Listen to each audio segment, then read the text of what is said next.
What is up, everybody? My name is Brandon Ecker. It's July 7th, 2026, and today we're looking at some pretty big stories.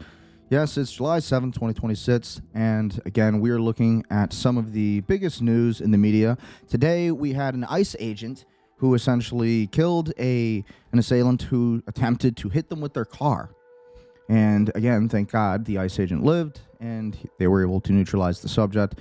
And then we also have the United States striking against Iran in retaliatory strikes. That's pretty big news. And at the same time, we also have information on what's going on with Maha and Big Pharma. Lots of big information on that. A lot of new developments, big scandals. We're going to cover it all. So again, be sure to click like, leave a comment. What are your thoughts on all of these stories? What are your thoughts on all of these big events? What are your thoughts on the Strait of Hormuz and what's going on with today's World War III events and everything new in the media? We're going to cover it all, and we are going to look at all of the biggest stories. So let's break right into it. Again, I wanted to start off with a little bit of a motivational clip from Nick Fuentes. Whether you like him or not, I believe he's correct about this. You want to accumulate power in the world. It's a rather important thing. If you want to be successful, you want to make money, you want to become wealthy in your life, and you want to have control over your life, right? And so in order to do those things, then you need to be an annihilator in the world. You need to be assertive, you need to be aggressive, you need to be focused. And so let's take a look at this first clip of Nick Fuentes and what he had to say about how to really gain power and control over the world, and really in a way that allows you to become generationally wealthy, all of these things. So again, let's take a look at this.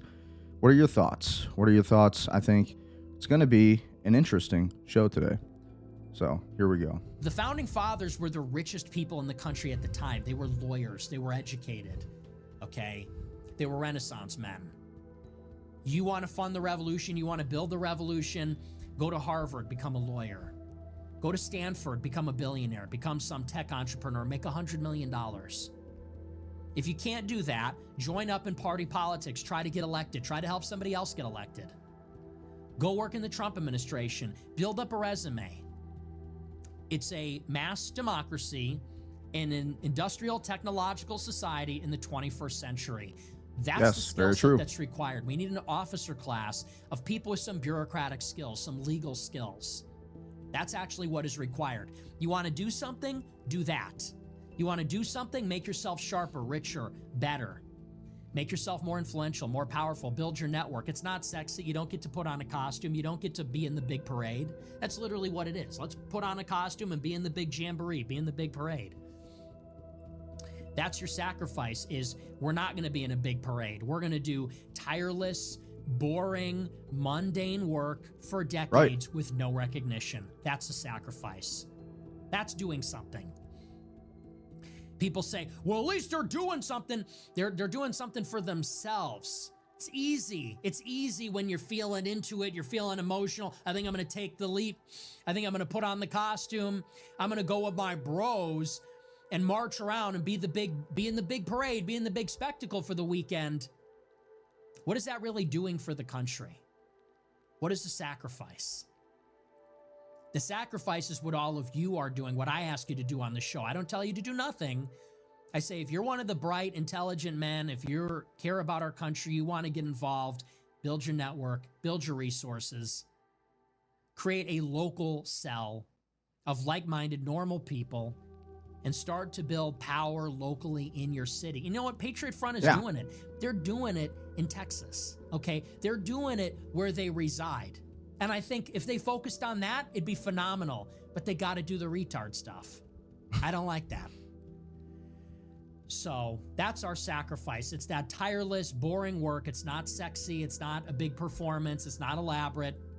You will not be recognized for it necessarily. It may not even work. That's the sacrifice. That's doing something. So again, I like what Nick Fuentes said here, because the message is really, it was directed towards Patriot Front and those kind of movements, which I'm a huge supporter of. I like Patriot Front. I like what they're doing. But I also agree with what Nick Fuentes says here. The greatest way to accumulate power is to accumulate power by entrepreneurship, politics, media influence, or you get into law, where you can control the law, where you have some kind of influence over the law. All of these four avenues, based on your skill sets, is where your position aligns. This is where your life will take you. One of these avenues is going to be the best avenue. And in my opinion, I think, like for me, I chose business. I chose entrepreneurship as my lane. And I guess you could say media influence in some ways, but really I've been successful in business, right? Entrepreneurship, real estate, starting my own company, AI software company, Gold Shark Media AI, and doing other things with that. And ultimately helping other real estate agents, investors. All of this was a path that helped me to achieve the things I wanted to do. And we're still getting better every day. And also with media influence, I find this to be rather important, communicating with you, because you have to be able to express your opinions in a way that actually gets the message across in a certain way that is both safe but also effective. Social media is the most powerful form of influence in the world today, in my opinion.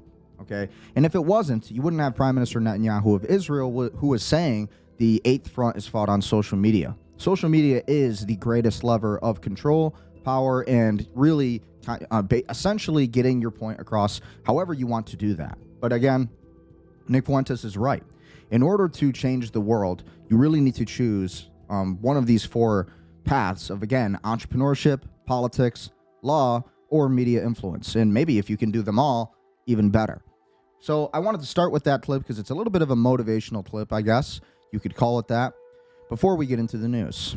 So again, now into the breaking news. Breaking at this moment, U.S. Air Forces are conducting massive bombing raids on Iranian military facilities located along the Iranian coastline and on islands in the Persian Gulf.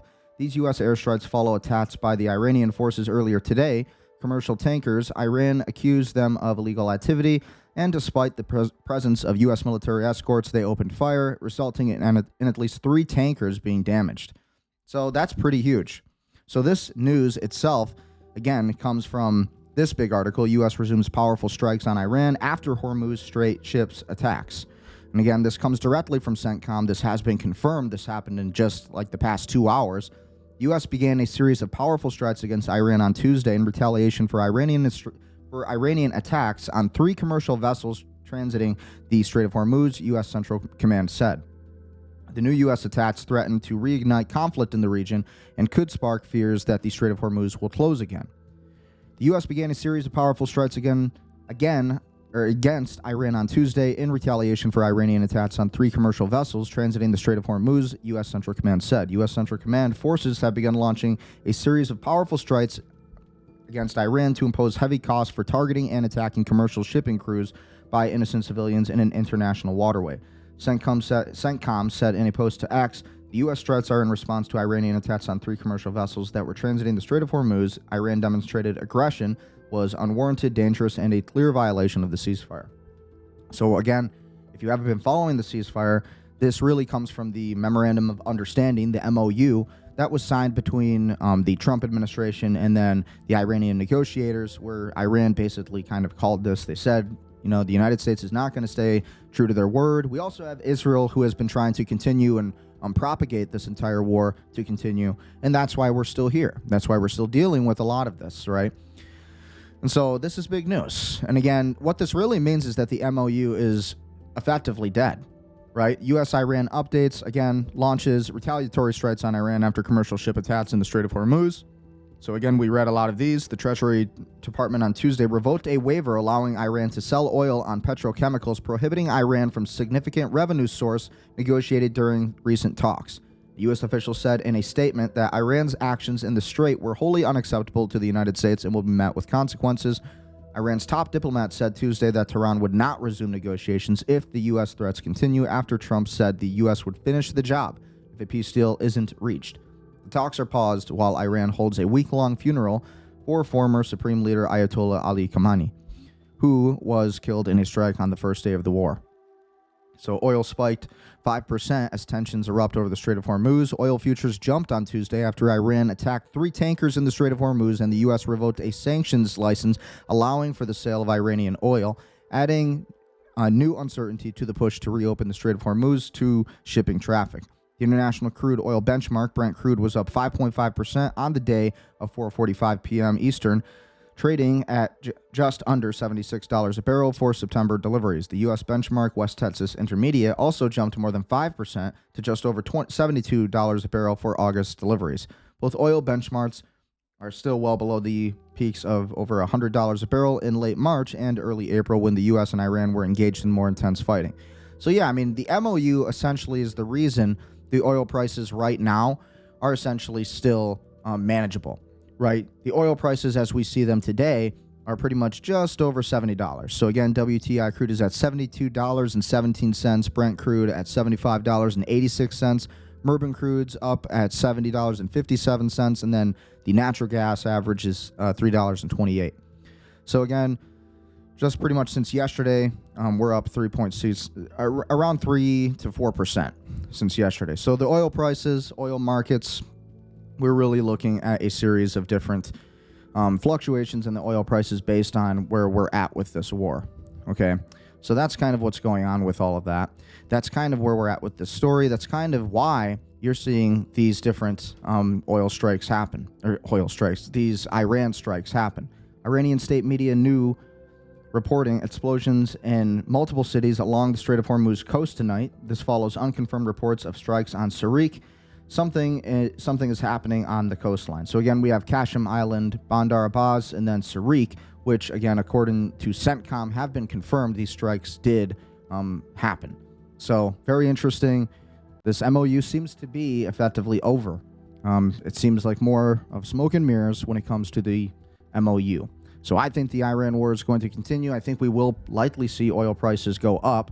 Again, we might see the oil prices stay at a certain pace because it's kind of based on Trump's statements, right? Whatever Trump says, that's kind of what's been going on with oil. Meanwhile, we also have other breaking news. ICE says an officer shot and killed an illegal immigrant who tried to ram him with a car in Houston. So again, God bless ICE. First of all, a lot of people are against ICE. A lot of people think that ICE is too harsh and going, really no, absolutely not.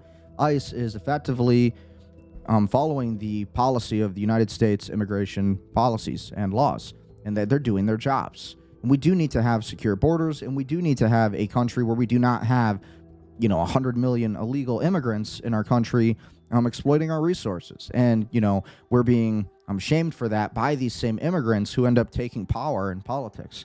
And that's aside the issue, where there's also fraud happening in multiple states where this is happening, right? So you have Minneapolis, Minnesota, where it's like in Minneapolis, Minnesota right now, you have extreme fraud happening. Los Angeles, California, again, you have right now in New York City.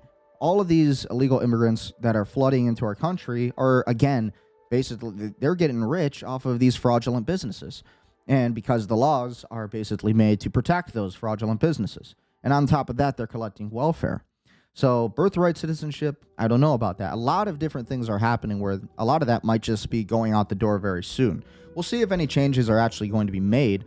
But the FBI is investigating after Lorenzo Salgado Araujo allegedly tried to ram his vehicle at agents, forcing an officer to fire in self-defense. So again, here's the story on that. I think it's crazy. This is the country we're living in, right? They want to tell you that these illegal immigrants are harmless, but the truth of the matter is these people are very dangerous. They can be very, very dangerous. So again, let's try to get this full screen. This is one of the biggest problems that we are looking at today. So apparently this is the footage. Video's kind of dark. So he backs up. And so he tries to ram the vehicle, or he tries to ram the ICE agent here, and I think it looks like he was the one who took the shots. So again, they're trying to extract him from the vehicle. That's annoying. They're trying to extract him from the vehicle, and it looks like this officer right here, maybe this one too, ended up taking the shots. So boom, and then basically headshot, most likely. Chest shot, who knows? But this is what happens when you shoot against the police, or when you are trying to ram the police. These are federal agents. Yes, they are law enforcement. A lot of people say, oh, they're not law enforcement. Yes, they are. An illegal immigrant was shot and killed in Houston after he allegedly tried to ram U.S. Immigration and Customs Enforcement officers during an operation, the agency said on Tuesday. ICE officers were attempting to conduct a traffic stop for Lorenzo Salgado Araujo, a Mexican citizen, at around 6:50 a.m., an ICE spokesperson told Fox News Digital. Araujo tried evading the ICE officers when he weaponized his vehicle in an attempt to run over law enforcement officer, resulting in our officer firing his weapon in self-defense. So again, this reminds me of the Renee Cole Good incident in Minneapolis, where same thing happened. She tries to ram an ICE agent. And what do you think is going to happen? And not just ram. I mean, she tries to run him over. Same thing according to the video we just saw. It looked like he tried to run this ICE agent over. As a police officer myself, I think, you're going to have to defend yourself as a police officer. You will. There are certain circumstances based on the subject control continuum. The financial dynamics of marriage are changing. Gosh, that's annoying. Based on the subject control continuum, you may have to pull your firearm in order to defend yourself and the public. And that's exactly what happened. These officers were literally doing their job. They were executing likely a search warrant, some kind of felony warrant, or they just made a traffic stop. And they found that this man was an illegal immigrant. And they said, hey, you're going home and get out of the car. He wouldn't get out of the car. And instead he accelerated right when an ICE agent was standing right in front of the vehicle. And what do you think is going to happen? Unfortunately, the driver was neutralized and the assailant was taken out. But this is what you do, as a law enforcement officer, under the totality of circumstances. If somebody's trying to run you over, that is literally a felonious assault. They could kill you. And if you don't do anything, then you could die. And again, who knows who else he could have killed? There was also traffic driving right by him at that same time. And again, so who knows who the driver could have killed if this hadn't happened. ICE agents were trying to take Lorenzo Salgado Araujo, an illegal immigrant from Mexico, into custody in Houston when he tried ramming them with a car. An officer ramming them. See, it's pretty light language, too. In my opinion, they tried to accelerate and hit him. The officer was standing right directly in front of the vehicle. An officer opened fire, killing Araujo, the agent said Tuesday. So again, Araujo was struck and taken to a hospital where he later died. The FBI has investigated the shooting. On July 1st, an ICE agent opened fire on an illegal immigrant who also tried ramming into vehicles and into authority. Ramming a vehicle into authorities, ICE said. So this isn't the first of this incident. And again, we also had Renee Cole Good in Minneapolis who tried running over an ICE agent as well. And tragically, this is the subject force continuum. Or the subject control continuum. When somebody reaches a certain level of active aggression and then active resistance and then deadly force, which is, again, using your car to hit an ICE agent is deadly force, that officer has the legal right to go one level above that force of aggression. And essentially that is to defend themselves and, again, the public. Even the person driving the vehicle, by the way. Under these circumstances, that did not happen. But this is why you cannot resist and obstruct police officers, and you can't do that. You just can't do it. ICE agent shoots, kills undocumented immigrant from Mexico during attempted arrest. So what if this man had killed both of these officers? What if he had run over these officers? Who knows? Would he have gotten away with it? Would anything have really happened to him anyways? If if he was to run over these officers, one of them dies, what happens next? Do they just get away with it? Seems like a lot of our legal system today is protecting this kind of behavior. So when I see this, it's tragic, but, it's a lesson like, hey, get out of our country if you're not going to be here legally, because, these things will happen. And again, not like it was the officer's fault. The officer did exactly what he had to do. And he was following procedure, protocol, again, the subject control continuum perfectly. And again, somebody tries to run you over with their car, it's common sense. Yeah, you need to defend yourself. You absolutely have the right to use deadly force. And they will teach you that in any police academy, any basic police academy. You will learn that. An undocumented immigrant was shot and killed Tuesday morning in the East Houston by an ICE agent during an attempted arrest, according to U.S. Immigration and Customs Enforcement. The man has been identified as Lorenzo Salgado Araujo, a Mexican national who was in the U.S. illegally, according to ICE. According to the agency, at about 6:50 a.m., ICE agents attempted a traffic stop in the 6800 block of Canal Street as part of a targeted enforcement operation to arrest an illegal alien. Officials said Araujo attempted to flee the scene.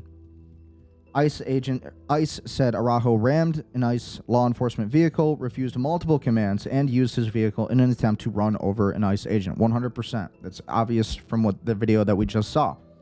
The agent then fired his weapon in self-defense, according to ICE. Araujo was struck, and emergency medical personnel were immediately called to the scene. So again, further procedure being followed by the ICE agents. They called EMS right away. They tried to, conserve his life and save his life. Did everything right. Unfortunately, this is what happens in law enforcement, though. At this state in our country, you cannot resist the police in such a manner.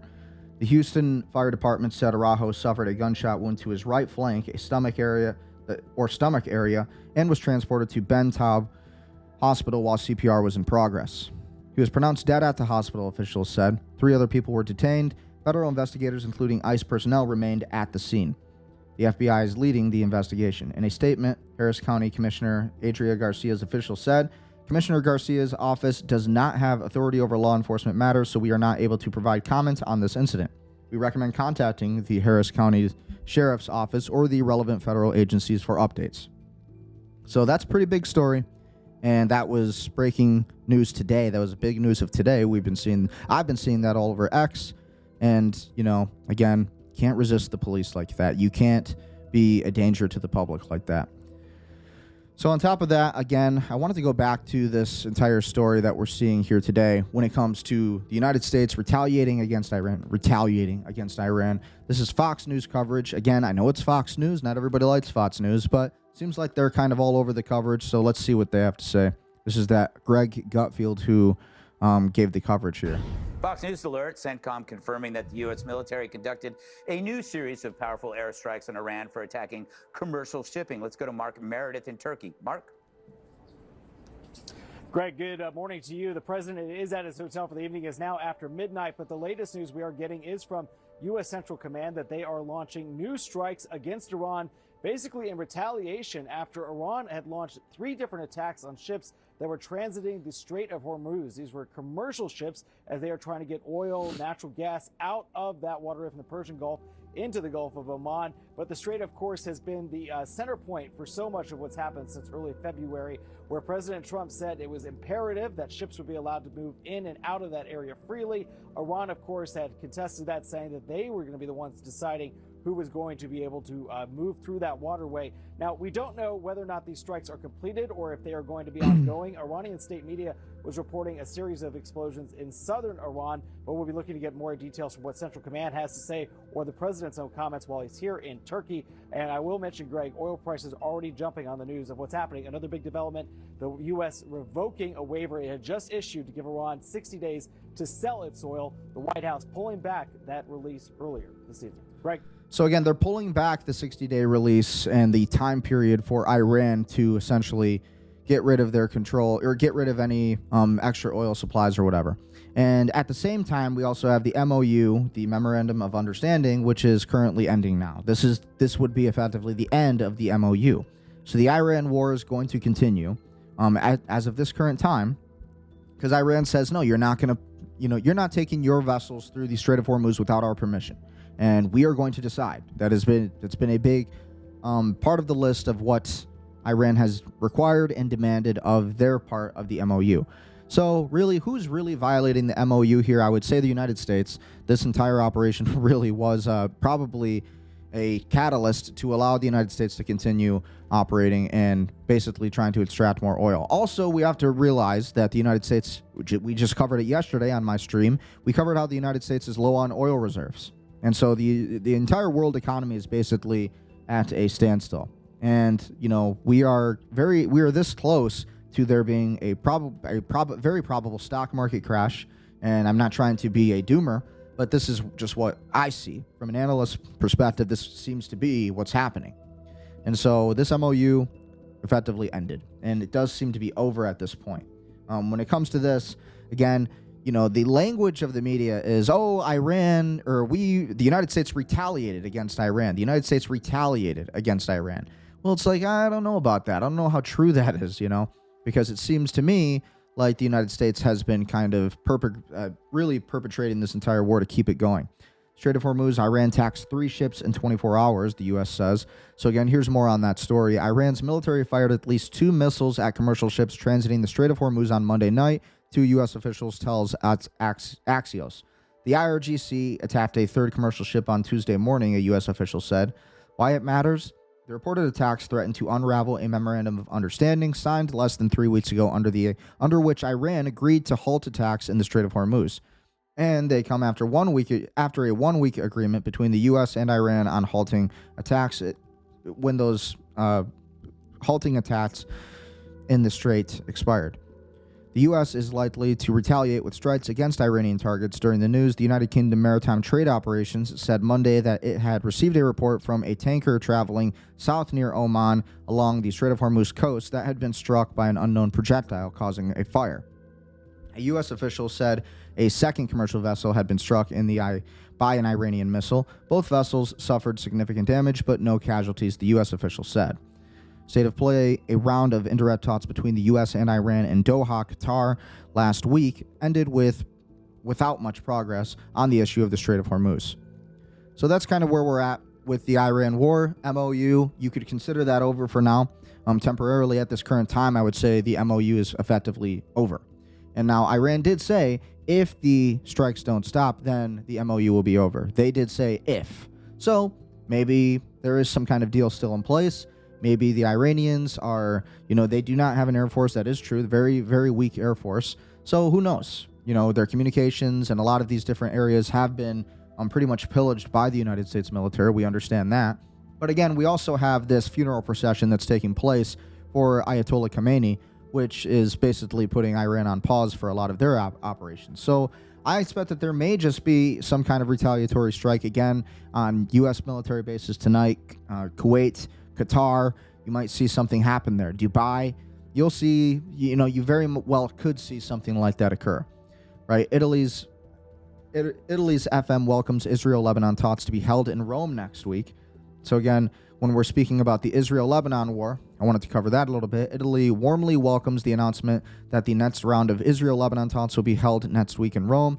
Last April, I had communicated with the Lebanese and Israeli governments Italy's willingness to support the dialogue for the peace in the region and to serve the venue for the negotiations, says Italian Foreign Minister Antonio Tajani on X, boasting that it is evidence of Italy's authoritative and credible role on the international political scene. Israeli ambassador to the U.S., Yashiel Leiter, announced yesterday that the talks would take place in Rome on July 14th, July 15th. So when I look at that, again, who knows what's going to happen with the Israel-Lebanon war? I think Israel's going to take Lebanon. Israel is going to continue striking. They're going to continue doing their thing. They've said that. They're not going to stop anytime soon with Lebanon. They're going to take the Golan Heights. They're going to take Nabatea. Again, we just had strikes yesterday, which killed 4 people. And again, we also had Palestinian strikes back in Israel just yesterday as well. So, things are happening. And Israel is not stopping anytime soon. They're going forward. We also have the NDAA, the National Defense Authorization Act, H.R. 8800, which is a bill that proposes the United States and Israeli military will be fused and united and merged as partners. And so now Israel will have all this access to our military technology, a lot of our classified information, our documents, all of this stuff. And basically, they will have even more control over the United States than they do now. And the worst part is 80% of Congress is already on board for this. 80% of Congress is already feeling good. They're like, yeah, we're going to pass this in the Senate. It'll probably happen around October is when they're planning on that. So we need to pay attention to it.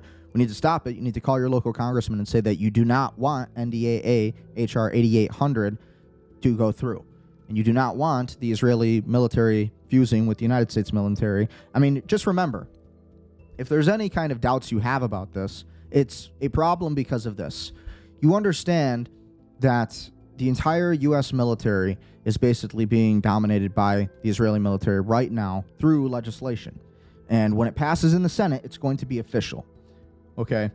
And the reason that that's an issue is because, again, even the Pentagon has already said that Israel is the greatest national security spy threat to the United States right now. The Pentagon, CIA, essentially came out and said this about a month ago, 2 months ago.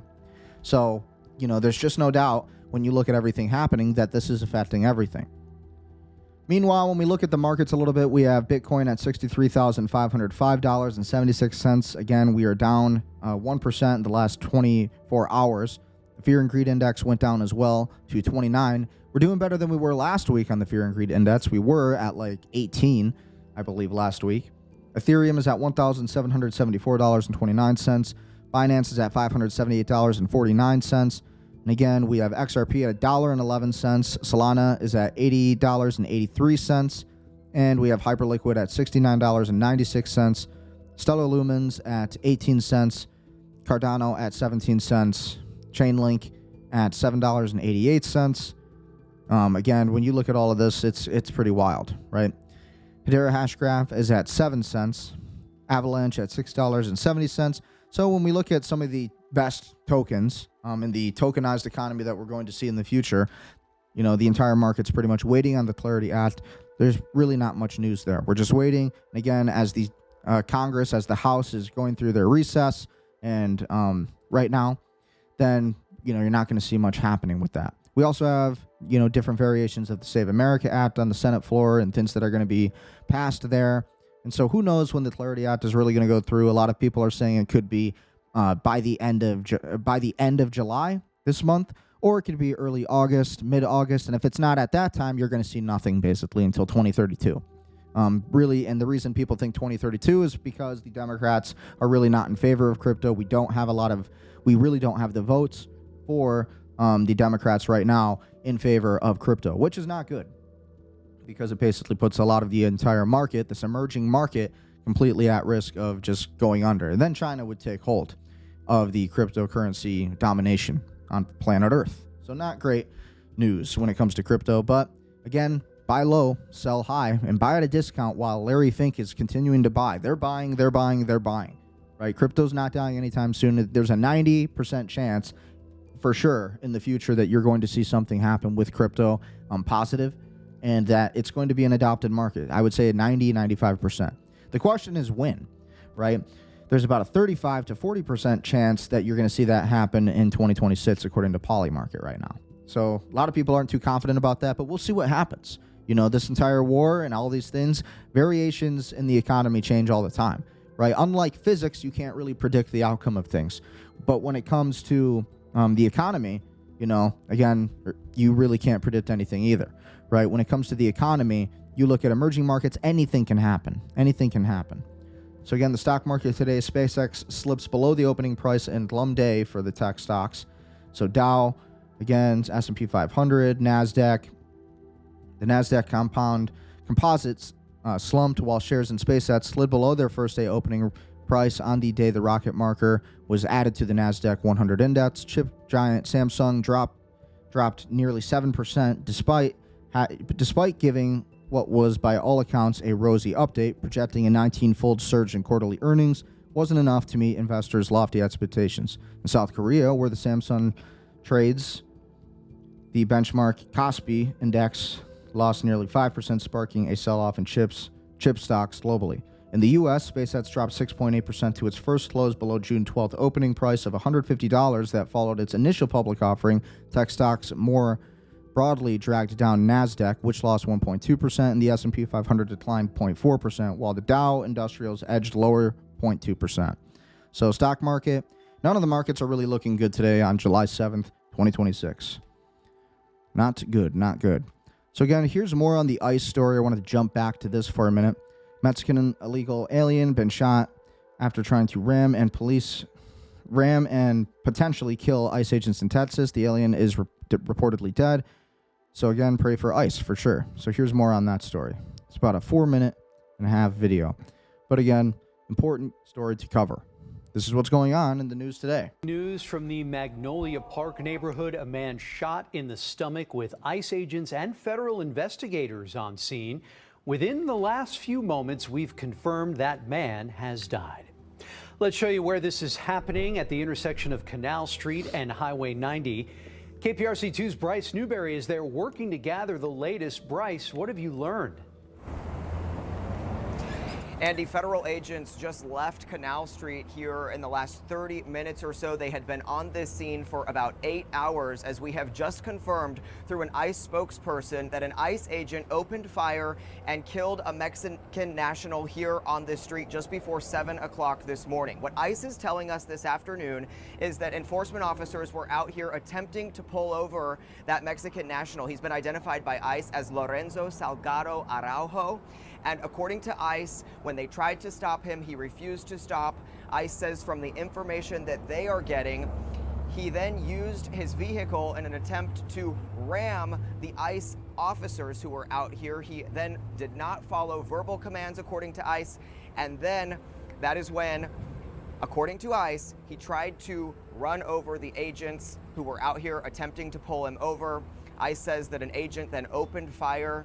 The man, Salgado Araujo, got rushed to Ben Taub Hospital. According to the Houston Fire Department, we're told that he was taken there with CPR in progress, and then we have just learned from ICE this afternoon that he died there at the hospital. There's still a lot of questions here. We have not seen any video of this incident, but we did just watch the video earlier in this stream. If you go back and watch that, you can see that the man did try to ram the ICE agent, two ICE agents right in front of him. Saw that the FBI Houston's evidence response team came to process this scene. Again, those federal agents have been here for about the last 8 hours today. We have reached out to the mayor's office to get any additional information. Houston police officers were here on the scene also holding the perimeter. We did see a white van that got loaded onto a wrecker as part of this investigation and then hauled away from here this afternoon. A lot of reaction coming in from the community while the police tape was up out here. We did see a lot of those neighbors coming. They had seen on social media what happened, a lot of them upset. My colleague Joy Addison is just down the road here on the other side of where this scene has cleared. She's been speaking with those neighbors throughout the day. Joy, what are they telling you? Yeah, well, I've been out here trying to speak with neighbors and figure out exactly what happened. What I've been able to piece together so far is that whatever interaction happened between 4 men that were in a van headed to work, picking up someone on this street, happened right over here in front of this business and home right here. Now, I'm told by the stepdaughter of one of the men that was in that vehicle that they stopped to pick up a coworker and that they had suspicions that ICE was behind them. Upon arriving at a home on this street, one of these addresses here behind me, the men had some type of interaction with ICE, and during that interaction, Lorenzo Salgado was shot. Video from our media partner Grizzly's Hood News shows that man lying on the ground screaming. He was later taken to Ben Taub Hospital. Now, when I was able to speak with the stepdaughter of one of the men who was in the car, she said that she and her mother were made aware of what happened due to some social media video that had been floating around TikTok. They saw on that video the co-worker of her stepdad, Mr. Salgado, laying on the ground, bleeding and begging for help. Like I said, that is the same video that was posted by our media partner, Grizzly's Hood News. What's interesting is the video I covered at the beginning of this, I don't even think that was the same video. I think that was on, again, I read that there was another incident just like this on July 1st. So you have this thing where illegal immigrants are starting to run into, trying to run into ICE agents while they're getting under arrest. Well, it's like, why do you think that is? You know, look at what the media, maybe not this media outlet, but you look at CNN and the leftist media, the woke media, they're like advocating for this kind of behavior, you know, and it's putting their lives in danger because now they think they can just run over ICE agents. And I do find it a little interesting. Again, you know, obviously it's a tragic thing that they lost their lives, but it is interesting that, you know, when you look at these illegal immigrants, they are truly putting up a fight because they don't want to leave this country, you know. And what does that tell you? These are the same people who are almost, you know, very commonly and pretty frequently waving another nation's flag, their home nation flag. You know, you listen to Sneeko and his statements on how, oh, you know, we're going to turn America into a Muslim nation. Well, it's like, well, why don't you go to those Muslim nations, right? And he won't. And it kind of reminds me of like these illegal immigrants, you know, when they're getting arrested, they have a real problem because they know that they don't want to leave America. America is the greatest country on earth, and they're living here illegally, and they really shouldn't be, and they know that. And they know that they're never coming back once they do leave. So they're going to go to the extent to try to run over an ICE agent. And these ICE agents acted completely professionally. Again, I don't know if we watched the same video at the beginning of this stream, but because apparently this happened on July 1st too. So, on a separate incident. So if it is the same story, again, we'll try to find the footage, but absolutely crazy. Now, as you heard my colleague Bryce Newberry say, the man who was shot, his last name is Lorenzo Salgado Araujo, who has now died at the hospital. Montserrat left here with her stepdad after I spoke, she left here looking for her stepdad after I spoke with her earlier. We haven't been able to confirm that he's in custody. What she's been told from a very brief phone call is that he and the 2 other men that were in the car, not the man that was shot, so 3 men were taken into custody, and then the man that was shot was taken to Ben Taub Hospital and later pronounced dead. This is a developing story, and as we get more information, we'll bring it to you right here on KPRC 2 News. I wonder if there is footage on this. Kind of want to see if there's actually footage on this. So again, let's see what pops up on X here. Let's see. Of course, it's not going to let me type. Oh, that's annoying. Try to look for it on a different tab. We'll come back to that. Towards the end of the stream. We'll see if there's more information on that. But interesting case, interesting story. But again, you can't try to run over the police. This is the same thing that Renee Good tried to do in Minneapolis, Minnesota, and look at what happened. She was shot and killed. It should be common sense that if you try to run over the police, you're going to be killed. You're going to be shot when they're standing in front of your vehicle. Like, that's not just trying to ram the police. That's like running over the police. So after the Supreme Court decision, again, another breaking news story here. After the Supreme Court decision on birthright citizenship, State Representative Brian Harrison demands the Texas Department of Health immediately stop issuing birth certificates using non-citizens. He says they have existing authority to do it now, make it happen. Harrison says, under the current law, you have broad authority right now to determine who is properly qualified to receive a certified birth certificate. I am writing to inquire that the steps of the Department of State Health Services, the DSHS, has taken to designate parents who are participating in birth tourism or who are non-citizens as not properly qualified to receive a birth certificate for their children and deny them birth certificates. If no such action is occurring, then please consider this my formal request to immediately take all necessary action to stop issuing birth certificates to non-citizens. So again, and then it comes with a clip of Trump here. What he had to say. It was meant for the babies of slaves. So yeah, this is actually good because this is when Trump is talking more about the 14th Amendment and what it actually consisted of, what it actually meant, what it really was supposed to mean in its original founding. We'll take care of the birthright citizenship because that was not meant for rich people from other countries. That was meant for, actually, it was meant for the babies of slaves.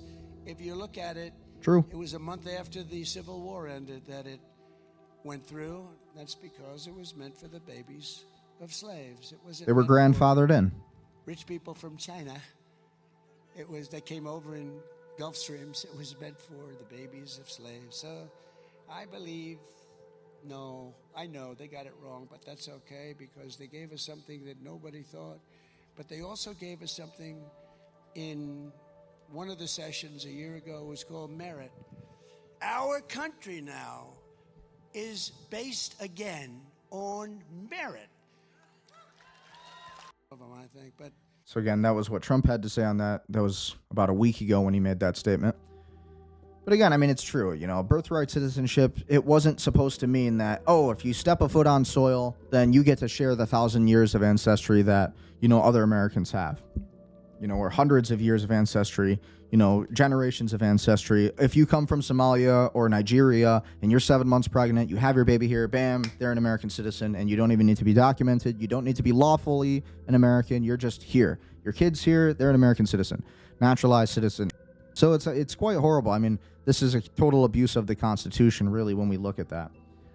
It was just revealed that Big Pharma facilitated lies about dietary fat in order to increase sugar intake and sell more drugs. So again, lots of Big Pharma news that we had today coming out. Seems like MAHA, the Make America Healthy Again movement, seems to be making moves.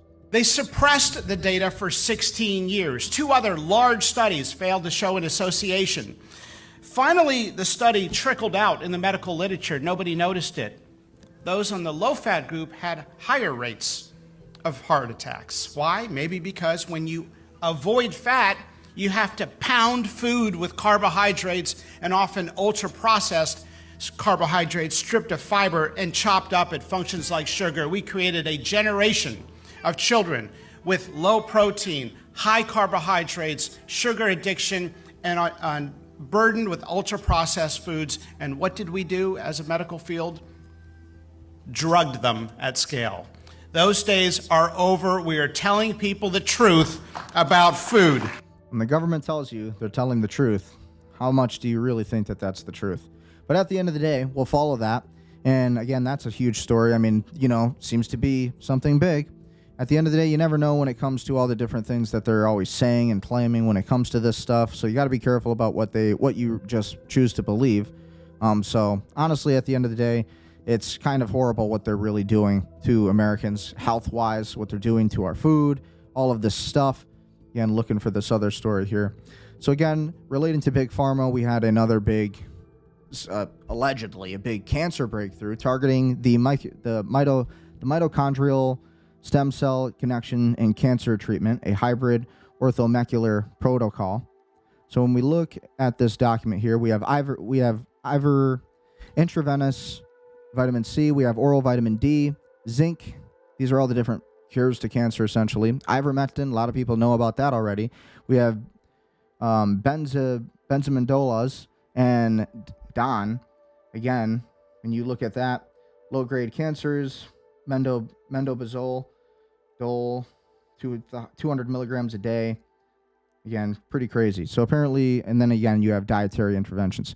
So now they're coming out with all these cancer treatments, which we've already known. We've had them for 50 years at least. And so it's kind of, it's almost humorous, right? But this comes from the Journal of Orthomolecular Medicine, volume 39, number 324. So you can find that there, and you can read more on that. But apparently, we are making breakthroughs in cancer. So who knows? Pretty big information. But again, a lot of people in the comments are saying, even more breaking, they've known this cure for for over 50 years. Yeah, I mean, the Russians have had a lot of different cures for cancer for quite a long time. Lots of different kinds of cancer. They just want to hide it from you. Why cure your cancer when they can just bill you every step of the way and make the money, right? The Bill Gates, right? We've heard Bill Gates say, we want to get the population to absolutely zero. And we've heard him say this. So why would they not bill you every step of the way with cancer and things like that, right? They're going to pretend like they don't have the cure when they really do. These are what the comments are saying. Again, not breaking news. RFK and others have said this for quite some time now. It is, however, true that for some of you, that the cure for most cancers is ivermectin and fenbendazole. So I thought it's interesting, but ultimately, live healthy, work out. At the end of the day, cancer is obviously something that you can get from your parents, all that stuff. It's hereditary. So, but ultimately, apparently we have cures now. So you can look more into that. We'll look more into that. We'll follow that.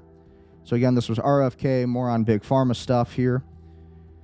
Big article. This is from Dr. Zakaria, MD again. Ivermectin is a miracle drug that's not from a random influencer. That's Robert F. Kennedy Jr. In an interview with The Hill, he went on to say there are now 100 studies showing that the ivermectin has had profound benefits, generally resulting in a 70% to 85% reduction in hospitalizations and deaths. And now the same drug they mocked as horse dewormer is being discussed for something even bigger, anti-cancer properties.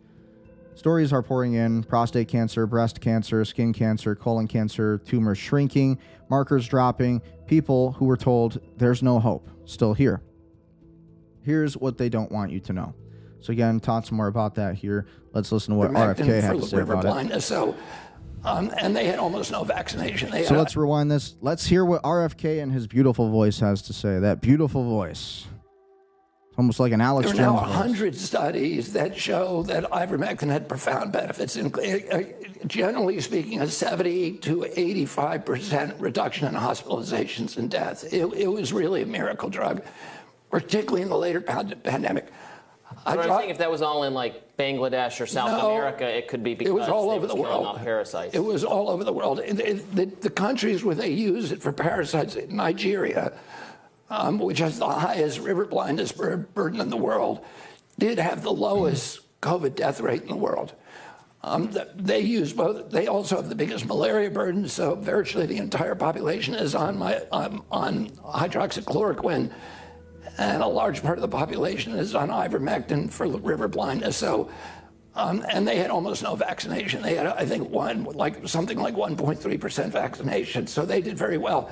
But there are states in India, sort of side-by-side states, like Kerala and Uttar Pradesh, where Kerala used our protocol and had the same comparable death rates, and Uttar Pradesh used ivermectin hydroxychloroquine and ended the pandemic overnight. But there's also, if you go in the literature, and there's a doctor called Meryl Nass who has assembled a lot of these, so that you can go on her website and see them, or Harvey Reish, who's the Yale epidemiologist, has also assembled them. There's 400 studies that show benefits from hydroxychloroquine, over almost 100 studies, I think 99, that show extreme benefits, like devastating benefits of ivermectin. And there's a handful of studies that are government-produced, WHO-produced, financed by Bill Gates, that say that there was no benefit, but those studies have a lot of problems.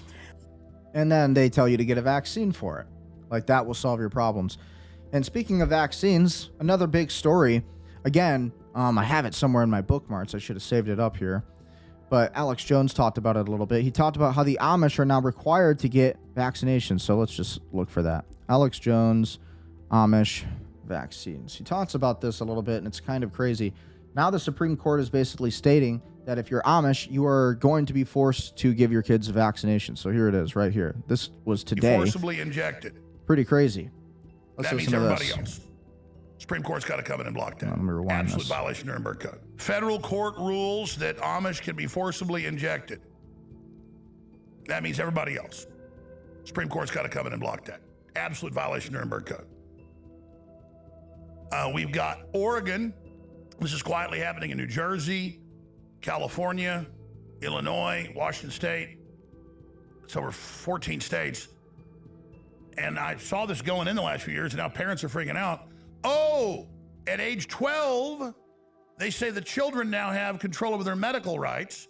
Can't buy a pack of cigarettes, can't buy liquor, can't join the military, but we can cut your penis off if you decide. And it's about more than just that. It's about suicide. It's about euthanasia. Same stuff in Canada, in the Netherlands. And so the parents are posting it, showing it. Their kid goes to the doctor, their kid goes to the hospital, they try to get in their patient portal. Oh, sorry, HIPAA, you don't get access, we passed a law. I mean, the magnitude of that. The magnitude. Oh, yes. And they have all the parental rights stuff being thrown out the window while they bring in internet ID around the world, including here, to protect the children from pornography while they brainwash them with pro-pedophile pornography in the schools. Yeah, all that's really happening. History. Oh, it looks like it's just an ad. But yeah, pretty crazy, you know. So now if you're Amish, you basically have to get vaccinated, or at least that's what they're trying to do in the Supreme Court. They have to turn it down. That's for sure. Absolutely. It's what they're doing. You know, it's crazy. People need to resist this. I mean, there has to be a level of resistance to the madness that we have in our society today, 100%. A recent study injected pregnant rats with Pfizer mRNA shots and found their babies suffered severe brain damage and developed autism-like behaviors. So again, all of these shots that you will get from these medical facilities and, you know, everything that they've pushed during all of this craziness, kind of crazy. 38% loss of cerebellar neurons, 31% loss of hippocampal neurons, 60% reduction in sociability, and 38% reduction in motor function. So again, this is a bunch of stuff, a bunch of tests that they did with shots on pregnant rats. This was funded by Pfizer via mRNA shots, and this is what the result was. So again, listen to this. This is going to blow your mind. So who knows that this isn't happening to humans? In fact, a rat study came out recently. They gave pregnant rats Pfizer shots, and the offspring had autism-like behaviors, so it did cause brain damage in the developing fetus. Wow. And when it was born, it was displaying these altered behaviors, and so this is probably happening in humans by some degree. We know by some degree, probably by a large degree. now if a pregnant woman takes this, not just the baby taking it, we do know that the genetic material transfers through the placenta and reaches the baby's circulation. This has now been confirmed in multiple human studies where they find Pfizer messenger RNA and spike protein in fetal immune cells in vaccinated pregnant women, and we're seeing infant mortality rates are skyrocketing since 2021. In fact, a rat study Wow, that's came crazy. out recently. So again, prenatal exposure to COVID-19 mRNA vaccine BNT162b2 induces autism-like behaviors in male neonatal rats, insights into the WNT and BDNF signaling perturbations. Wow, perturbations. So kind of crazy. This is what they're doing to the humans. So again, just because they did these studies on pregnant rats, you don't think that this has any effect on humans too? A lot of studies throughout history have been done on rats, and they've basically found that very similar effects were done on humans. So basically, they do these studies on rats. Humans end up sharing a lot of these same side effects as the rats, these test subjects that we used as rats. So everything that we're doing, and Pfizer with their mRNA shots, this is what's happening with vaccinations. And here now they want to force the Amish to get vaccinated. They want to force everybody to get vaccinated. And why? Well, I think it is probably part of, destroying the human gene pool and probably trying to make a lot of infertility a frequent thing. This all comes back to Bill Gates and what they are truly doing to the medical field. This is why you need to read the white papers on different patents that come out of the NIH and the CDC. You need to be reading all of this stuff. And, you need to understand what you're looking at. You need to understand virology, because this is where the elites like Dr. Fauci, again, Bill Gates, all of these players are using this to really lower and thin the herd, you could say. So, very evil. This is what is going on. This is the red pill. And everybody thought that it was all innocent and all okay, all fine. No problems, right? But it was all a problem because they are truly, again, harming humanity. So again, Dennis, moving on from that subject, Dennis Kucinich on Tucker, American technology is flowing through Israel straight into China. This is a massive national security failure. How is the U.S. actually protecting its most critical innovations? It's ultimately about safeguarding America's technological edge. Why isn't this getting more attention? This comes from Mario Nawfal on X. Counter drones, anti-tunneling, directed energy, AI, autonomous weapons, cyber technology, electronic warfare. The national security architecture of the future. The future. Here it is. We're going to share it. Really? And also, you have to remember that Israel was a conduit for taking technology from America and sending it to China. Bingo. There's no guarantees in this agreement that they can't. And the Soviet Union. Yes. I mean, Jonathan Pollard's secrets, which he stole from the United States military, from the Navy, wound up in the hands of our arch rivals, the Soviets. Because you don't Israel have to gave it spy or steal if everything's open and you're ready you have a seat at the table, do you? This is, and then as you pointed out earlier, Tucker, ethnic cleansing, genocide, these are partners. Because we're not just, taking in their values demonstrated or lack of values on, moral law, international law. What does it say about us as a country if we want this kind of a partnership? And we don't want it. It's not, nobody even wants it. Nobody even in Congress wants it necessarily, per se. They want the money.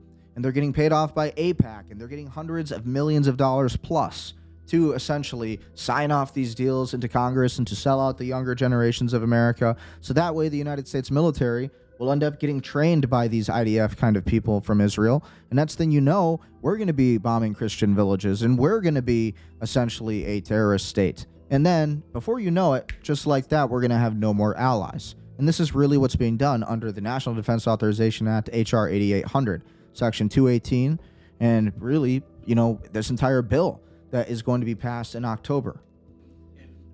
The largest expenditures of U.S. tax dollars of any single area in terms of, especially with respect to our defense. And we're paying for it. We're paying for every penny of it to happen. So it's like, how okay is that? Not okay at all. Nobody should be okay with any of that. Not at all.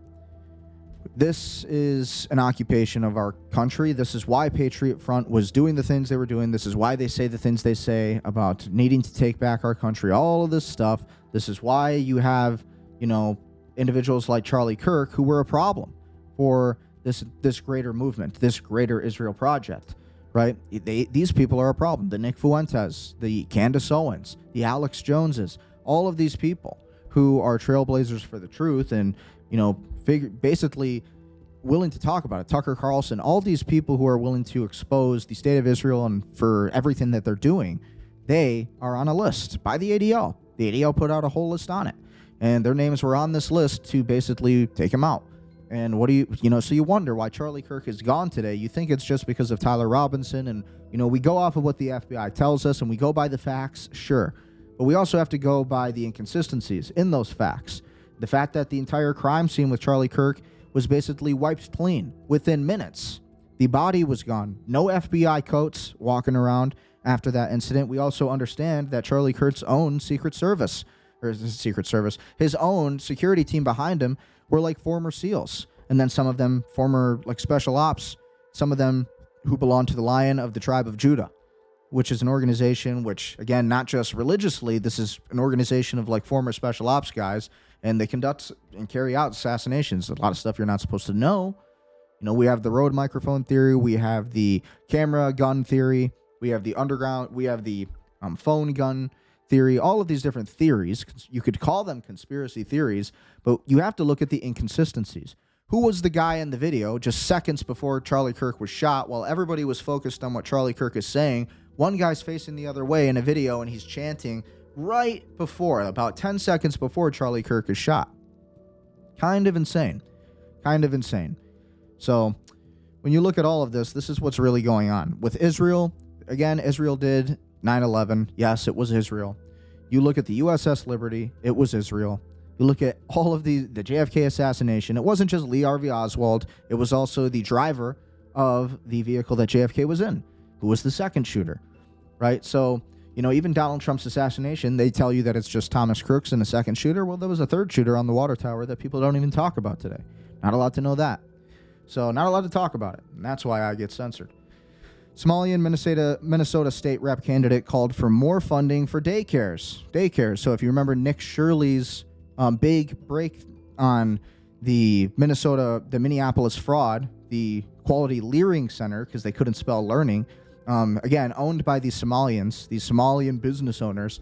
Well, again, all of these Somalis, again, not being racist, this is just a trend that we're seeing in the United States across Los Angeles, Minneapolis, New York City, Austin, Texas today. A lot of the biggest cities basically in the country, they're importing these Somalis, and these Somalis are starting these fraudulent businesses. And then when you go to try to document them or talk about it, they stick their finger in your face and say, hey, you cannot record me. And they just basically go the other way. Nothing happens to them because the politicians in these same towns are doing nothing about it. So again, we have the Somali Minnesota state rep candidate. Again, this is a state representative candidate, by the way. This is a guy who's running for the state rep. And in Minnesota, which used to be mostly pretty much a lot of the population used to be Swedish, a lot of them Norwegian, a lot of white, Catholics, a lot of that kind of people. Now it's basically taken over by Somalis and fraudulent daycares. You see it all over the place, all over the country. And what do they say after Nick Shirley's big expose on these daycares? They say they want to open more daycares. Well, I wonder why that is. Tim Walz, who is the the mayor?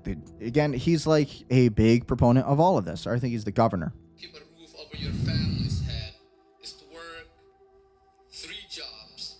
We're not doing our job to address access to quality housing. When you cannot find adequate daycare for your children and unwillingly leave the workforce to care for them, we're not doing our job to ensuring safe and accessible childcare. And again, when you go to Nick Shirley's episode where he exposes these Somalis and these Somali daycare centers, there's no kids. You can't find them anywhere. There's no kids. Where are the kids? You can't find them. And either they've been trafficked or there's just no kids at all. It's just a completely fraudulent business. Children attend schools. No, they don't. Crowded classrooms. We're not creating an environment where teachers can succeed and children can learn. Access to resources I needed to start my business has allowed my family to thrive. Starting my business. It's not a business. It's a fraud. You're a fraud, brother. You're a fraud. You're not a business owner. Not everyone has access to those resources. And not just the capital, but the time to pursue your dreams. More quality learning centers. And that's what you're going to see as long as you have these leftist politicians who are in power, who are allowing all of this to continue on. And continue on and on and on and on. And it never ends. It never ends. Never ends at all. And this is the state of our country. This is what happens when you allow your country to be taken over by, again, third world immigration, illegal immigration. This is just the way the cookie crumbles. This is how things will happen. This is the result of it.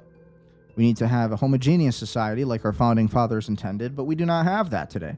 We have a melting pot as the Jews intended for this country to be. So again, breaking military advisor to Iran's supreme leader on negotiations. Negotiations with Americans will fail, he says. It is extremely clear that Americans will turn these negotiations into failure like the previous nuclear deal. So again, can't really understand what he's saying here, but he kind of basically says all of this.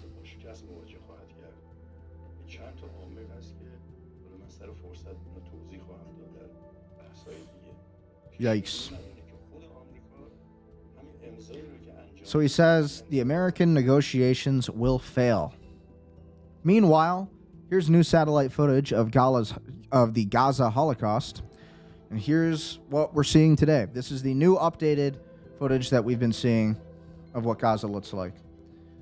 Mute this so I don't get copyright. So again, this is Gaza 2026. There was it before on Google Earth, and there it is now. Again, there's those bulldozers. We're always looking at maps on this show. We're always looking at marine traffic, all this stuff. We look at geographical trends. All gone. All gone. There it is. This is all Gaza that you're looking at. And then here's Gaza today. So again, that was in 2022, that other footage. Again, this is May 2022. And there it is now. So who's to say that when we unite with the Israelis, who's to say that this doesn't happen to the United States next? Who's to say that when we have this National Defense Authorization Act, H.R. 8800, when this passes in Congress, when all of the boomers in Congress die off in another 10 years or so, when they're all gone and your kids have to live in America under the United States of Israel, who's to say that this won't happen to us and our cities? And they will brag about it. This is how they've treated their neighbors. The Israelis have lived with the Palestinians since 1947. And this is how they've treated their neighbors. So again, are they really following the Noahide laws? Are the Jews really following their own commandments? Are they really following the Talmud? They could argue that. They'd argue Amalek and that Palestine was Amalek and all this stuff. But are they really, really fighting and, for their values of the Torah? No, they're not. One of those laws is to respect thy neighbor. And it actually is a law of the Jew. But guess what? They don't do that. And again, they've been living with Palestine, their neighbors, for many, many, many, many moons. And this is how they treat them. Who's to say that they won't do this to the United States of America? We're no different than the Palestinians, really.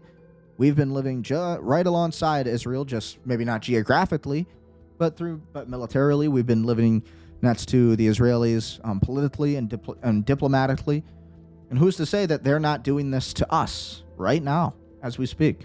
So this is why this conversation is important.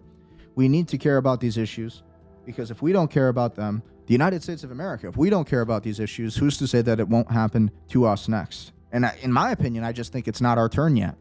Personally, if they're going to do that to Lebanon too, they said they're going to use the Gaza model to take Lebanon, which they're doing right now. So everything we're seeing in Lebanon, you're seeing a small fraction. Even on this show, every single day when I show these clips of Lebanon, we go over these stories, you're seeing such a small fraction of what's really going on there. And how they admit, Ben Gvir saying that for one Israeli mother who cries, 1,000 Lebanese mothers must cry. That's a quote from Ben Gvir of Israel. Benjamin Netanyahu saying that they're going to just take Lebanon, then Turkey, and they're going to expand that Greater Israel project. So, and they don't care. They know exactly what they're doing. So, we need to care about these issues. Some more health information here. This guy's pretty smart. So I really like this guy. He is pretty good when it comes to Big Pharma, and he's actually, he's more of a journalist, I guess you could say, but he knows his stuff, and very interesting content here. DNA from the cells of other humans and other animals in vaccines is to trigger an autoimmune reaction. Now, I'm going to set this up for everybody. I feel sick. This is to make you aware. This is the autoimmune industry complex. Inject people without them asking or knowing DNA from other species and other humans into their body. You will wreck their immune system and create autoimmune diseases for life. Do you want to know how I know it? No. Real simply. Have you ever heard of a person getting an organ transplant? Sure. Yes. Name an organ that they like to transplant. Kidneys. Kidneys are a good one. Yep. Kidneys, liver, hearts, right? You get all these, right? Lungs for pulmonary fibrosis. They have lots of organs they do transplants from. When a person you've ever known gets an organ transplant, that organ is coming from another human. Yeah. So they're finding someone who died or has sacrificed their own organ, and they're going to put that organ inside of your body. Let's give the kidney, for example. When they do that and they wake you up from the surgery, they then immediately prescribe to you 10 to 15 drugs for life that are called anti-rejection drugs. Okay. Your immune system's going to reject the organ and kill it. Why? Your immune system knows it ain't yours. Foreign, yeah. So it's going to go attack it.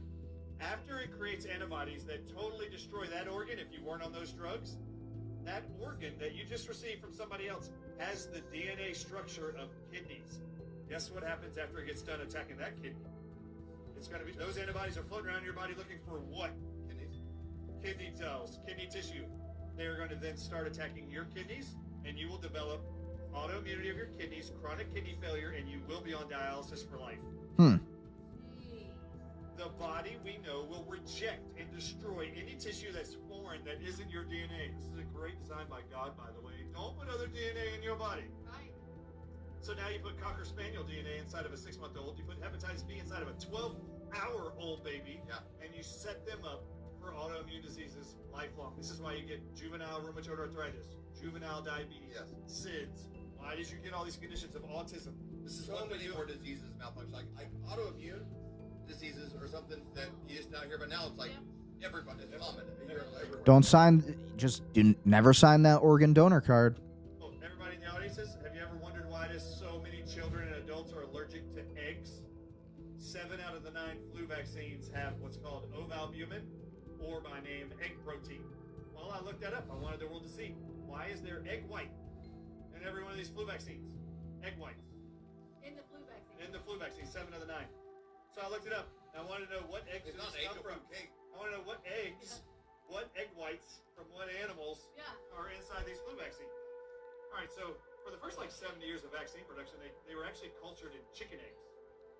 They would actually inject. Judy Mikovits used to make them, vaccines at the NIH, injecting the substrate into chicken eggs to culture whatever they're trying to grow. That they then put in a syringe and inject inside of you.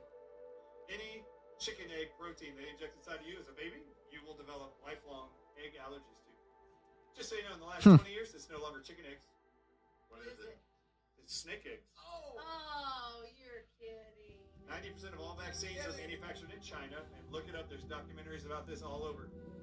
They are called Chinese snake villages, and they just culture snake eggs for the pharmaceutical giants in China to manufacture 90% of all of our vaccines that we receive in America.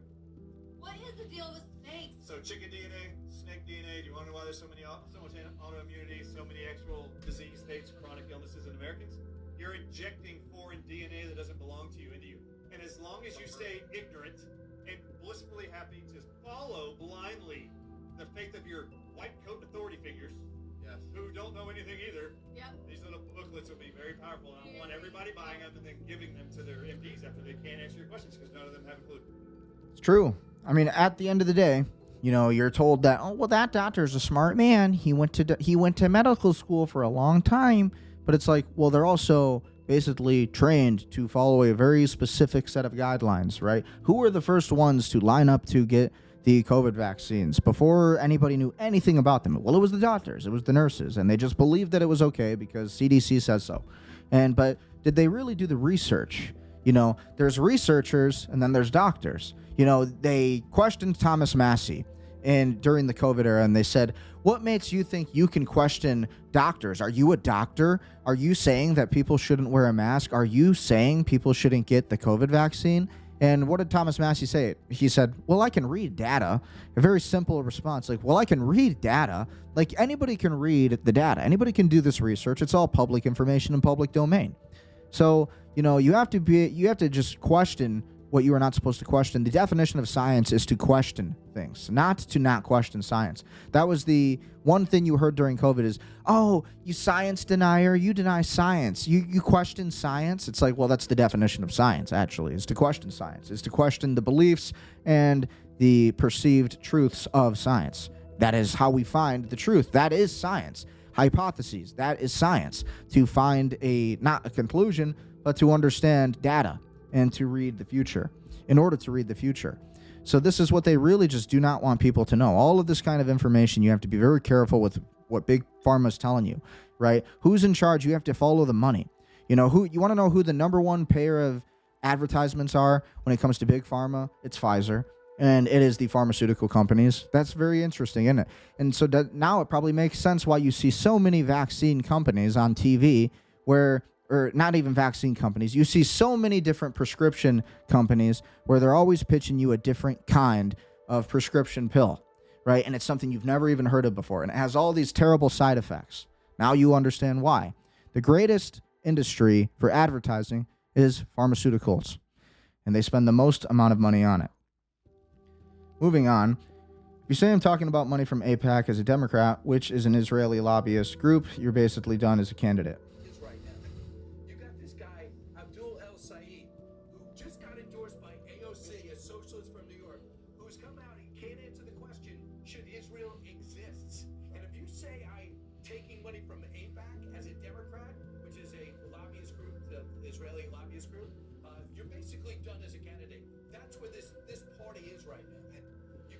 Yeah. I mean, people are sick of watching their politicians like Marco Rubio, who took $760,000 or something like that from Sheldon Adelson. And, you know, even Trump, as much as I love Trump, he took $250 million from Maria Adelson. I mean, it's not a good thing. You know, it's not helping our country at all. Breaking, Benjamin Netanyahu says Iran has chemical weapons and should be considered a major global threat. Oh, so it's not nuclear weapons anymore that Iran has. It's chemical weapons now. After how many decades of Netanyahu saying Iran is going to have a nuclear weapon, now we think, now it's chemical weapons. Now it's chemical weapons. Is this starting to ring a bell? Is this starting to seem a lot like the Iraq War, where they told you Saddam Hussein was essentially burning kids with chemicals and all these things, and there was WMDs, and then we found none of those things there, all so we could take the oil. These are all oil narratives, the petrodollar. And so this is what's really going on. Yikes. Oh my God. Another big story. 31 minutes ago, Mario Analfo posted this. ICE arrested a foreign national for voting in multiple federal elections. The guy illegally casted ballots in both 2022 and 2024 in Louisiana, and saying that non-citizens are voting at all. And if it's happening in Louisiana, it's probably way worse in blue states. And they're arresting him now. Insane. So that's a good story. 2 hours ago, again, biggest attack by the U.S. Air Force since ceasefire. After Iranian attack on commercial vessels in the Strait of Hormuz, U.S. fighter jets are bombing IRGC targets, including missile launchers, air defense, radar, and drone storage facilities across southern Iranian cities, including Sarik.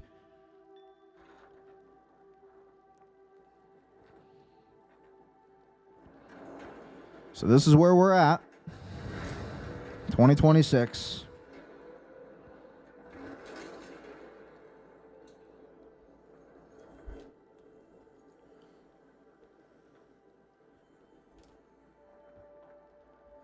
Pretty big strike.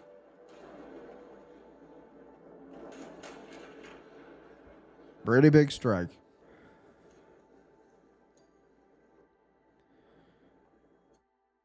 America is not stopping anytime soon. Oh, God. Hold on. All this time we've been frozen. It's so annoying. Well, that's interesting. Isn't that great? All this time we've been completely frozen. That's amazing. So now we're not frozen. So annoying. Anyways, biggest attack by the U.S. Air Force since the ceasefire. After Iranian attack on commercial vessels in the Strait of Hormuz, U.S. fighter jets are bombing IRGC targets, including missile launchers, air defense, radar, and drone storage facilities across southern Iranian cities, including Sarik. So again, here's that footage one more time since the stupid screen freezed.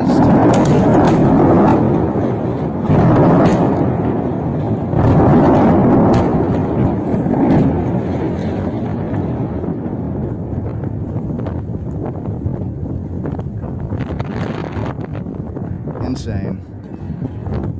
No wonder why we weren't getting views.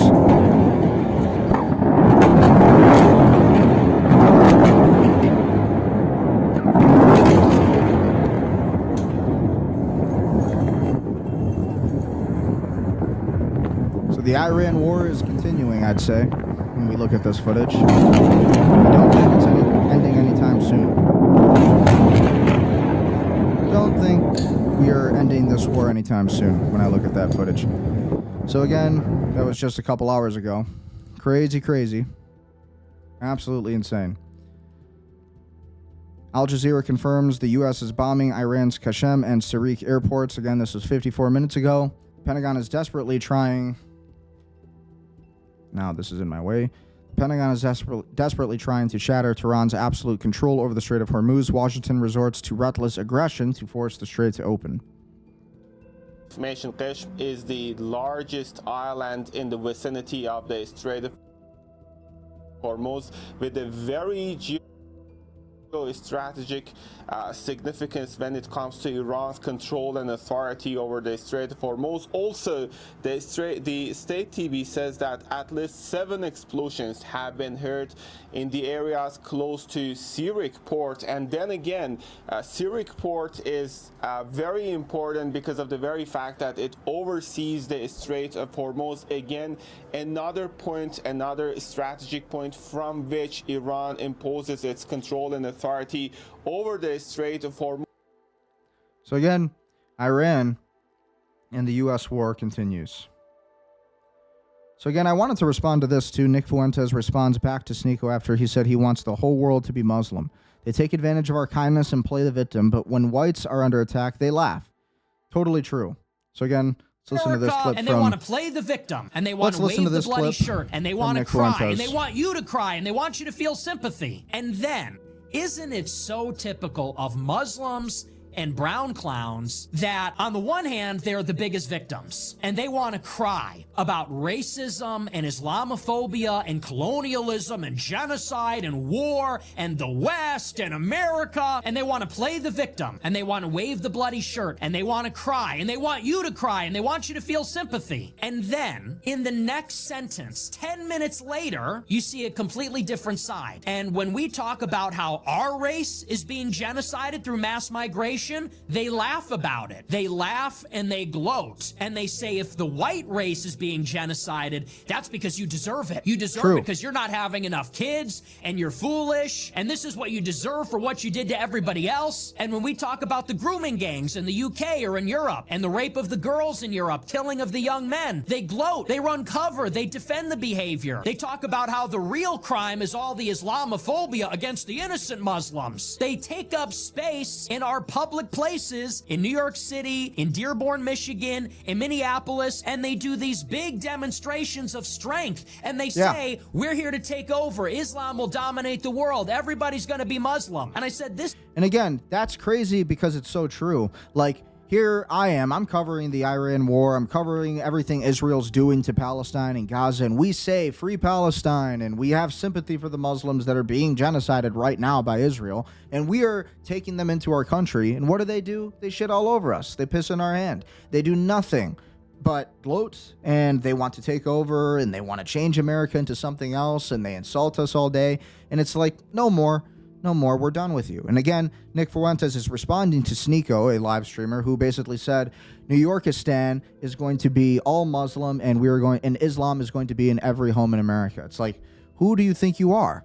This is just so typical of brown clowns, Muslims, these fucking foreigners that come here. They take advantage of our kindness and our charity by playing the victim. Boo-hoo, boo-hoo, our genocide, boo-hoo, we're so weak, boo-hoo, we're losing a war. We got our shit rocked. We got more than we bargained for when we invaded Israel and then got our shit kicked in, and we take them in, and we're sympathetic, and people donate money, and white people and the universities and in the cities go and demonstrate in their defense, and then when it's our turn, when we're under attack, when white children are being raped, when the white race is being genocided, when our countries are being destroyed, they laugh. They laugh, they gloat, they turn around and they say, we're here to conquer, everyone's gonna be Muslim. So Sneeko said this last week, everyone needs to cry about Palestine. I said, this is how they all behave. And then literally 2 days later, he's in New York saying, everyone will be Muslim. Islam will take over the world. Everyone's gonna be Muslim. And you know what? I don't hate all Muslims. I really don't. I have Muslim friends and I respect Muslims, but I have the same expectation of Muslims that I have for Jews, that I have for any other foreigner that resides within our borders, whether we like it or not, and that is that you respect our country. You're in America. Show some respect. You are lucky enough that you were either born here or we welcomed you in to the greatest country in the world. Facts. This country wasn't built by Muslims. It wasn't built for Muslims. It was built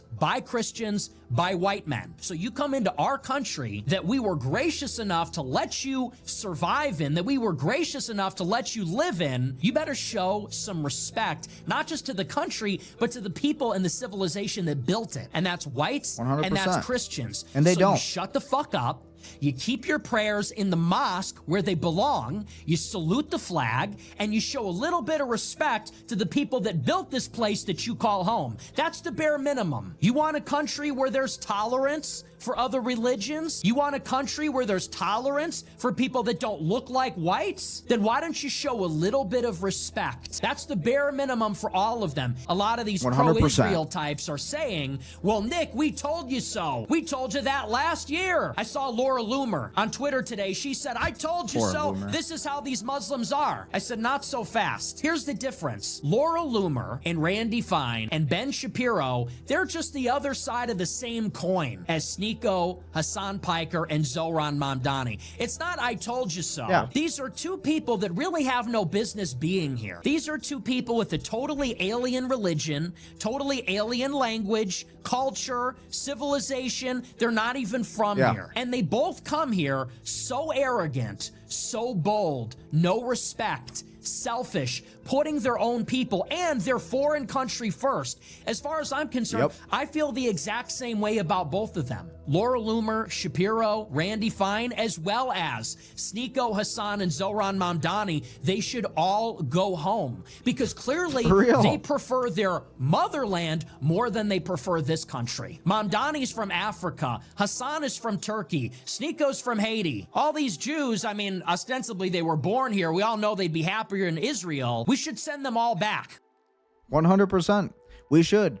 Again, it's the most disgusting thing you can see. You see Sneeko making this video, and he's saying, "Oh, we're gonna turn New Yorkistan. We're gonna turn New York into New Yorkistan. Islam's gonna be in every single household." And he's just got his face in the camera, just bragging about it. It's like, okay, listen, we're 100% what Nick said. Like, we were sympathetic. We were the ones actually protesting for Palestine and Gaza. Still do. I was just covering it like literally 5-10 minutes ago, covering how Israel is like wiping out Gaza today and showing sympathy. And what do these people do when Henry Nowak gets killed? When Austin Metcalf gets stabbed? You know, it's, oh, thank God it wasn't a Muslim. You know, it's just, it's awful. And there really is like no respect for America. They want to, again, you see it all over Dearborn, Michigan, and they're beating their chest and they're going to take over. And you have, you know, police departments who are promoting that now. You know, the Dearborn police chief, he's promoting that, and he's just proud of that. And this is betrayal to the United States of America and our country. So it's like, go the fuck home. if you don't want to live here, if you don't appreciate this country and the free country that we give you, everything that we give you, then go home. But they will never go home. They will never go home. America is too much of a great country. We give them too many rights. And if they were to go home, they'd cry. They'd be like these illegal immigrants who are getting arrested. And upon getting arrested, they'll try to kill an ICE agent or run them over because they don't want to go home for a reason. Too, it's not because I don't want to get arrested. It's like because they don't want to go home. They don't want to leave America, and they know that we are the best country, and so they have no respect for our lands. It's like if we're going to take in any immigrants, why don't we take in European immigrants? It's just kind of common sense. Our country was founded as a white European country. Honestly, like whether you agree or not, it's true. Our founding fathers, George Washington, Thomas Jefferson, Thomas Paine, Benjamin Franklin, these were all white European men, British men, and then a lot of Scottish, a lot of Irish, a lot of German. And this was an Anglo-Saxon country from the very beginning. And so, ultimately at the end of the day, when you have these foreigners coming into our country and they're telling us how we're going to change your country into a third world Islam and this crazy jihadist religion that it commits violence against anybody who doesn't coincide with that same religion, it's like, well, okay, back up. You're overstepping your boundaries and go home. Simple as that. And so it's like, it's the same thing with the Jews. It's like, you're overstepping your boundaries. It's like, hey, listen, you got a lot of problems yourself, thousands of years, 109 countries. What is that? You think that's just because nobody wants, it's like, there's a reason. There's a reason 109 countries, Jews, that you were kicked out of. Respectfully. It's true. That's like a kid getting expelled from 109 different schools. It's like, why would you get, you think it's the student or you think you think it's the school or do you think it's the student? Probably the student. So maybe it's their problem. And it's like, if they're going to live here in America and if they can't respect our country, our Constitution, our Bill of Rights, our founding fathers, our baseball and the American flag and, the fact that this country overall is a Christian country, then we should tell them to go home and it shouldn't be a problem. And we should have some nationalistic pride in some way. And people like Sneeko are complete traitors to this country. Complete traitors. Anybody who wants to bring their religion and wave a different flag in our country, war. And there's no right for them to live here. So that's kind of my feelings on that. But at the end of the day, you see a lot of different things like that. Well, I guess they were all right. Case closed. Tyler Robinson killed Charlie Kirk with a 30-06 rifle. So that's a big debate right now, whether or not Charlie Kirk died by a 30-06, whether it was the Rode microphone. Yeah, well, to me, it looked like a JFK assassination to me. It looked pretty similar to a special operation to me. There was no FBI walking around the scene. They had the scene cleaned up within minutes. Kind of weird. But ultimately, that's what the FBI says. We'll see if any declassified dots come out over that in the next decade or so. Probably not. Because look who's in charge of the FBI today and all of those documents today. It's Kash Patel. Kind of weird. His girlfriend is literally former Mossad. Did you know that? Meanwhile, this comes from Eric Dougherty. President Trump exposed the terrifying reality. Every single girl at this school in Minnesota is fully Islamic, wearing a hijab. This is what being conquered looks like. So again, this is what Sneeko wants. The average school looks like this.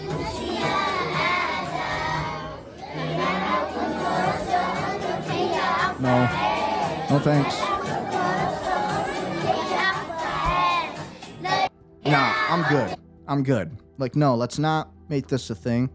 We can have legal immigrants in our country who want to live here, but if they're not going to respect our country and if, we don't want our country to be taken over. We just don't. So again, this footage actually looks like self-defense, Walmart parking lot shooting. So this is Andrew Branca. He's an attorney, and he covers a lot of big stories like this. This was a big story that happened last week. And may very well not even be charged. Let me get this kind of nonsense. Here. So let me rewind this a little bit. This is attorney Andrew F. Branca, law of self-defense. Why does he keep pursuing her?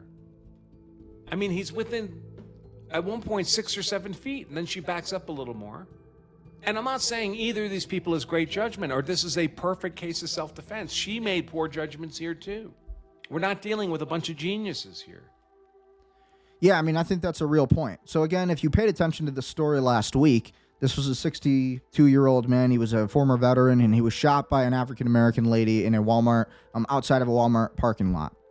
Okay. And basically, this all came from a road rage incident.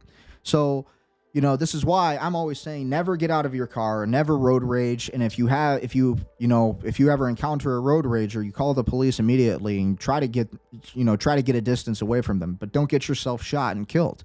And this is what happened. So this is what he's saying here. But one of them's dead, and the other one's not, and may very well not even be charged. Let me get this kind of nonsense. Here, Kim Coulter, whoever that is, says, getting out of the safety of your car with a gun in your hand isn't an act of fear. Well, again, you don't have to be in fear to defend yourself. It's an act of aggression. The woman murdered an old man because she lacked self-control and common sense. I mean, just imagine she said, listen, this white guy started yelling at me. He was really angry. And I'm here to go shopping in the supermarket, in the Walmart. Well, now I'm afraid he's going to attack me in the parking lot. I keep a gun in the glove compartment of my car. I don't have a holster. I didn't bring a pocketbook with me. I don't have any place to put that gun but have it in my hand if I'm going to have it on my person to defend myself from a prospective attack by this guy in the parking lot. Remember, she gets out of the car with the gun in hand, but it's pointed at the asphalt. It's not pointed at him. Writes, this woman murdered an old man because she lacked self-control and common sense. That's not demonstrable to me. A person with self-defense in mind would never voluntarily close the distance. Who's closing the distance here? I mean, he is. The only time she does anything like close the distance is, let's see if it's in this clip, is here when she goes up to her side mirror and stops. She's not pursuing him, but people see what they want. So again, I would disagree with this in some ways. So she got out of her vehicle with the gun in hand. She got out of the vehicle, which tells us that there is some level of premeditation there, right? You could argue that there's premeditation by the fact that she exited her vehicle with the gun in her hand, right? So again, we didn't see the beginning of the video, and maybe there's different footage of it, but we've only kind of seen a clip with both of them outside of the vehicles in traffic, and woman is holding the gun, and the man is kind of walking back and forth. He kind of walks up to her. He puts his arms up. He continues escalating a little bit. But at the same time, when she comes towards him like that and she puts the gun up to him as he's walking away, again, that's another sign that that's perhaps not self-defense. And then again, her getting out of the vehicle with the gun in her hand is not self-defense. That is premeditation, because that tells you, well, you certainly must not have been in fear.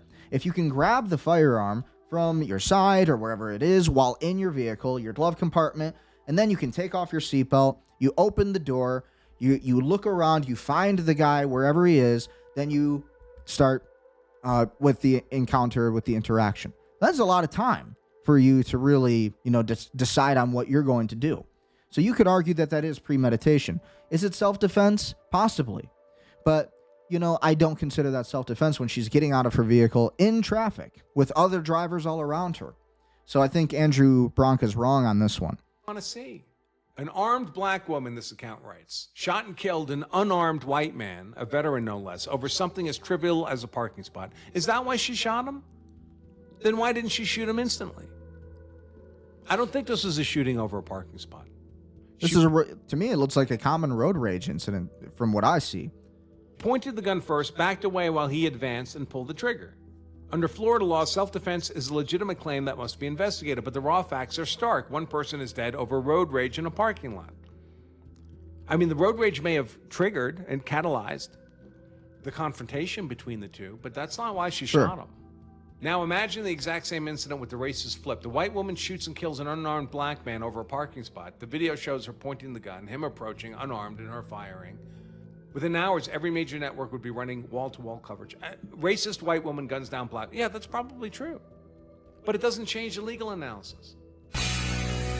So my take on it, again, it's arguable that when she gets out of the vehicle in that same vehicle, or in the same video, when she gets out of her vehicle and with the firearm in her hand, that's kind of a lot of time between. It's not like he was right up at her window, like I've seen videos of self-defense where there was one video that was circulating maybe 5 months ago, I would guess. And this guy walks right up to a man's truck and he's got a gun in his hand. This guy it's a road rage incident, this video. He walks right up to the guy with the gun in his hand, and then the other guy in the vehicle, the guy's right up to his window, right up to the driver's window, and the other driver's in his car. He's in traffic. This other driver walks up and he's got a gun in his hand. Well, the driver who's in traffic, yeah, if somebody's right here, like this close to your window, and you're just looking ahead driving, and then next thing you know, the driver pulls his gun, shoots the guy in the face twice. And honestly, that would be self-defense. That's an example of self-defense. You don't have time to react to that person who has a gun in their hand. And you see that they approach your vehicle from wherever, behind you, to the side, wherever, and they get out of their vehicle with a gun in their hand. They come over to you to try to intimidate you, knock on your window, and then next thing you know, that same guy gets shot in the face. Because, again, that would be self-defense. You're scaring that guy to where he's like, shit, and then pow, pow, pow, pow. He kills the guy. Now in this incident that Andrew Bronco was covering, this incident where the 62-year-old man was shot, this video was circulating last week. They're both outside of their vehicles. It looks like there's other vehicles. It's a parking lot. I'm sorry, I said that was in traffic. But this same video, still, they're in a parking lot. They're out of their vehicles. So who was intimidating who? I guess that's the question. But for her to get out of her vehicle, she's got the gun in her hand, and they're arguing. He's hardly closing the distance. He doesn't look like he's armed at that time. And eventually she shoots him. So that you could argue that that's more premeditation on her part. It's a lot of time for her to grab that gun out of the center console, get out of her vehicle, and then start screaming at the guy. And next thing you know, she points the gun at him one time while he's walking away from her. He's like basically pacing back and forth, and he's like bitching and yelling at her. And basically she ends up like pointing the gun at him at one point in the video, and he essentially at that point continues walking back and saying, what, are you gonna shoot me? Are you gonna shoot me? And then it continues going on, and then she has the gun pointing at him the second time, and then she finally shoots him when she thinks he's gonna draw a gun. So this is why you don't road rage. That's the lesson in all of this. Don't road rage, because you never know what's gonna happen. These are incidents where you see them every single day. Protect your right to self-defense, absolutely, but be smart about it. Stay away from road rage. Again, 45 minutes ago, Iran President Pezeshkian's plane makes urgent departure from Nahaf to Iran amid heavy U.S. bombing across Iran. So again, this was pretty big. So I don't think this is going to be the end of the MOU, in my opinion. I don't really see how this is going to continue. This is not going to continue the peace deal by any means, if you ask me. Yikes. What do you think? Do you think this war is honestly going to continue, or do you think it's going to end? Okay, I don't think it's going to end. I think Iran's going to strike back. I think the MOU is pretty much over. So, that's all we have time for today. At the end of the day, be sure to like, share, comment, subscribe.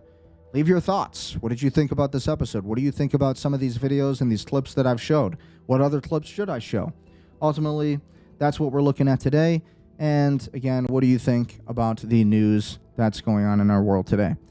So again, I have nothing else. And hey, if you want to work with me, be sure to work with me, Brendan Ecker, realty.com. I'll be your realtor in Michigan. If you want to grow your business, I'll help you in digital marketing, or I can help you with, again, building software. That's what we do at Gold Shark Media AI. You can run your business from our own website, goldsharkmedia.com, where basically we are an all-in-one CRM. So I've built that for entrepreneurs specifically. And then at the end of the day, if you really want to support this show, again, you could always subscribe to my Substack channel, where I'll be downloading this video file, and you can also subscribe, leave super chats. We're growing this channel, and at the end of the day, I have nothing else. Stay prudent, stay powerful, stay wealthy, and I'll see you tomorrow.